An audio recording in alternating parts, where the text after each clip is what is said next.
So how much of the video is going to be talking about the game itself and how much of it's going to be the Manfred comments?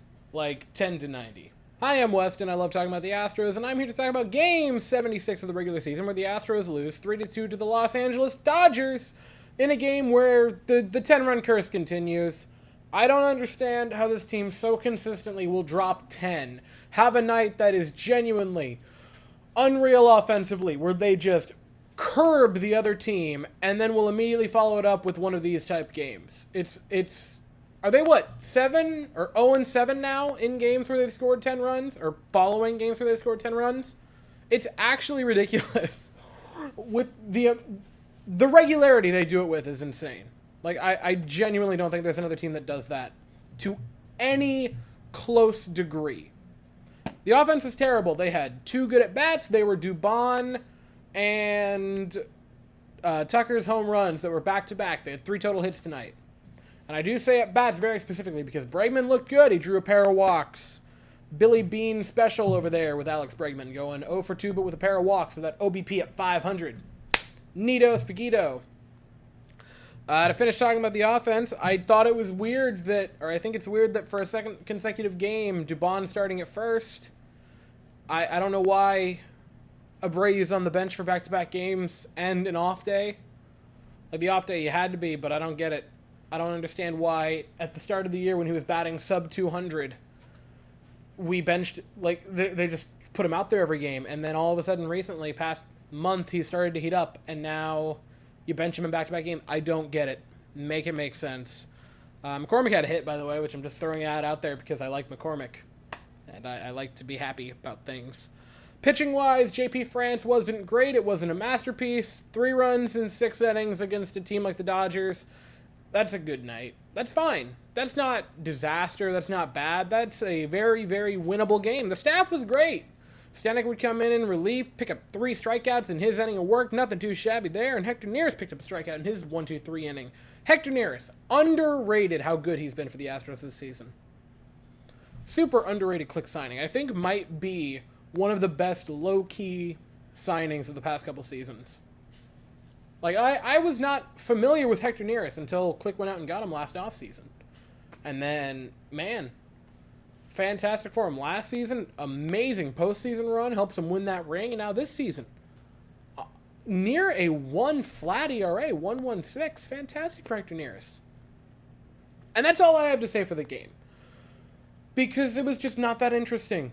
What is interesting, however, to me, is Robbie Manfred, everyone's favorite commissioner, that's sarcasm, made some comments about the Astros and the players, and I've got to dive into it. TLDR, Rob Manfred, who is still being asked these questions in 2023 about the 2017 scandal, responded by saying, I wish I would have done it differently. In hindsight, I would have liked to have not given the players immunity for them talking and spilling the beans about it. And I wish I would have kept suspensions on the table. Now, for starters, Robbie Manfred, you don't even understand your own game. The CBA would not have allowed you to do that. So even if you would have liked to have done it differently, you couldn't have. And that's just to get this kicked off. There are 3 main points that really irritate me about this. The first is that it's 2023. And real-life humans that breathe the same air that I do and that you do are still asking the same question over and over and over again. Guys, it's so far in the past. Let it die. Like the Deflategate thing for the Patriots, right? That, 2 years later, and you might say, well, Weston, it's a little bit different because that broke the following offseason. Like, that broke a couple months after it happened. This took 2 full seasons before the information broke about the Astros scandal. Fine. But 2 years after the news broke about Deflategate, it was dead and buried, and you might occasionally see one meme pop up on your uncle's Facebook page about it. That would be it. So even if you want to say it's different because, took a couple years for it to break for the Astros, that's still all of 2020 and all of 2021 and all of 2022 and now into 2023. You know how the Patriots made it go away? They won another championship. The Astros won another championship. Why are we still discussing this? There are 2 players left from that team. 2.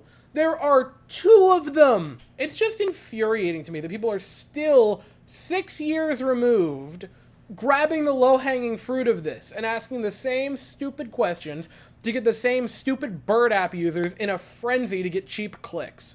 It's just dumb. And then the next 2 things both revolve around the Manfred comments themselves, which I think you have 2 ways you can view them, which is at face value and the way that I view them, which I'll talk about in a second. So face value, right? Just exactly what he said verbatim, no twisting, no other thoughts. It's a commissioner of an actual sports league over half a decade removed from the incident saying to the media in public, I'm doing a terrible job, and stirring the pot again for no reason whatsoever. Absolutely no reason whatsoever. Look, I know everyone loves to hate him. You think Goodell would have said something like that? You think Bettman would have said something like that? We dunk on those commissioners all the time, and rightfully so. They would not even consider giving a comment that stupid to the media. Or you have option 2, which is the way that I take this. Love him or hate him, I think we all feel the same way, and it isn't the love one. The most noteworthy thing that will happen in Rob Manfred's time as commissioner is not the rule changes, it's not his mismanagement of the COVID season, it is not anything other than the Astros scandal. And he has been asked about it constantly for the past 6+ years, not 6+ years, 3+ years. Gotta remember, it's not a part of that, because it didn't come out till 2019, but that's beside the point. For the past 3.5 years, all it's been is the same stupid thing repeated over and over again at him. And I think there is a real possibility that he is just sick of it and thought, maybe if I go full nuclear, maybe if I give an answer that is so bonkers and out there, I can just make people stop asking me about it. And so decided, I'm just gonna say I wish I would have handled it differently and suspended the players, in hopes to get the heat off of him, and once again, much like with the scandal itself, use the Astros as his personal scapegoat. That's how I think that's how he meant it. I think that's why he said it. I very well could be wrong, but that's how I view the comments. Overall, I just think it's a shit show. Run by Rob Manfred, who consistently, and I don't know a commissioner who does it like Manfred does, makes every single team hate his guts every time he opens his mouth. Can you believe this video at one point was actually talking about a baseball game? Thanks, Manfred. Anyway, the Astros look to get back on track tomorrow night. They play at 7:15 Eastern, 6:15 Central. The Astros send Ronel Blanco to the mound, and the Dodgers will send Bobby Miller to the mound. I'll be here afterwards to talk about it, but as for right now, that is all I have to say. So if you enjoyed the video, please consider to like and subscribe. Thank you all so very much for watching. I hope you all have an absolutely fantastic day, and as always, go Astros.